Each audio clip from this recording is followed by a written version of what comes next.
गेल्या 40 वर्षापासूनची पाथरीकरांची प्रतीक्षा संपली. महाराजांचा अश्वारूढ पुतळ्याचं तुम्ही आज अनावरण केला. सईद खान यांच्या पुढाकारातून पुतळा झाला. मात्र टायमिंग जर पाहिले आपण तर तिकडे उद्धव ठाकरेंची परभणीत सभा चालू आहे आणि त्याच वेळी नेमकी या ठिकाणी महाराजांच्या पुतळ्याचं अनावरण. काय सांगाल, काय भावना आहे? हे बघा, या पुतळ्याची उभारणीसाठी अनेक वर्षापासून कार्यकर्त्यांची, पाथरीतल्या नागरिकांची मनापासून इच्छा होती. त्यावेळेस या 2-4 वर्षापूर्वी या ठिकाणी आंदोलनं पण झाली.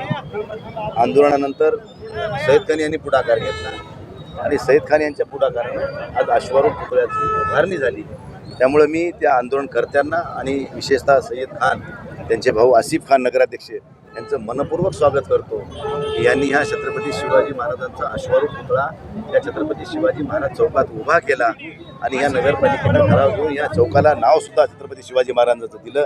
त्याबद्दल त्यांचं सर्व नगरपालिकेच्या सदस्यांचं, अध्यक्षाचं, आमदार सईद खान यांचं आणि ह्या पुतळा उभारणीसाठी ज्यांनी ज्यांनी योगदान दिले त्या सर्वांचं या ठिकाणी अंतःकरणातून स्वागत केलं. उद्धव ठाकरेंची सभा आहे आज परभणीत, काय सांगाल? आता ते शिवसेनेचे नेते आहेत, त्यांच्या मेळाव्याच्या अनुषंगाने ते परभणीत आले, त्यांचं वेलकम. काल झिरो फाट्यावर त्यांनी तुमच्यावर टीका केली आहे. उद्धव ठाकरे म्हणतात गद्दार झाले. उद्धव साहेब काय बोलले याच्याकडे आपण लक्ष देणार नाही, कारण आपण आधी ठरवलं की उद्धव साहेबांच्या प्रश्नाला आपण उत्तर द्यायचं नाही.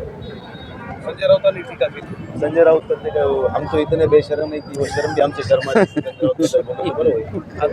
भारतीय माणूस मला म्हणते की हे दारू पीत कशी. अरे राऊत साहेब, तुम्हीच म्हणतात तुमच्या घरी कधी पाणी तरी पिली का विचारा बरं. तुम्हालाच मी एकदा दोनदा त्या सामनाच्या जिथं तुम्ही बातम्या तयार करता तिथं बसून केवळं पाणी पित होते तुम्ही. तुमच्या माझ्या इमानदारी सांगा, तुझ्या लेकरा शपथ घेऊन सांग म्हणा. मी तरी माझ्या लेकरा शपथ घेऊन सांगतो की मी आयुष्यात कधी बाटलो नाही, बाटणार नाही.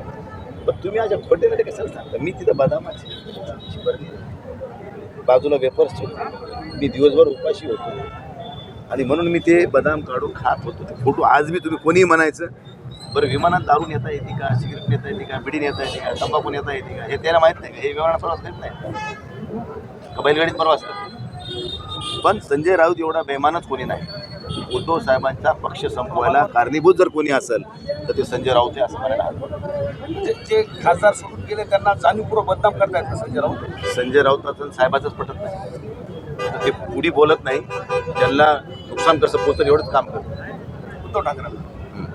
सर, आज याच्या आधी महाराष्ट्रामध्ये आपल्या पाथरी विधानसभेचे शिवसेनेचे आमदार होते, राष्ट्रवादीचे होते, पण त्यांनी पाथरी शहरातील शिवलिकवाडी छत्रपती शिवाजी महाराज पुतळा उभारणी केले नाही, पण मुस्लिम मावळ्यांना आज उभारलेले आहे. काय सांगतो? शिवाजी महाराजांच्या काळामध्ये शिवाजी महाराजांचे मावळेसुद्धा मुस्लिम समाजाचे होते. जे शिवाजी महाराजांच्या विचारसरणीवर विश्वास ठेवीत होते ते या ठिकाणी कार्यरत राहिले. आज सईद खान यांचा शिवाजी महाराजांवर दृढ विश्वास आहे, म्हणूनच त्यांनी करू शकले. आता बाकीचे काही गोष्टी करू शकले नाही, त्यांच्या काही महत्त्वाकांक्षा, इच्छा, आकांक्षा किंवा त्यांना सरकारमधून पाठबळ मिळालं नसावं.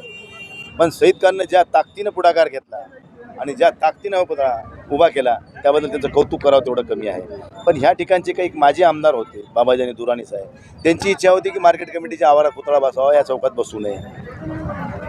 परंतु लोकांची इच्छा होती की शिवाजी महाराज कुठं बंदिस्त नको, रोडवर असावे आणि चौकात असावे. ती चौकाची पूर्तता सईद खान आणि त्यांच्या भावांनी, आसिफ खान नगराध्यक्षांनी दोघांनी मिळून केली.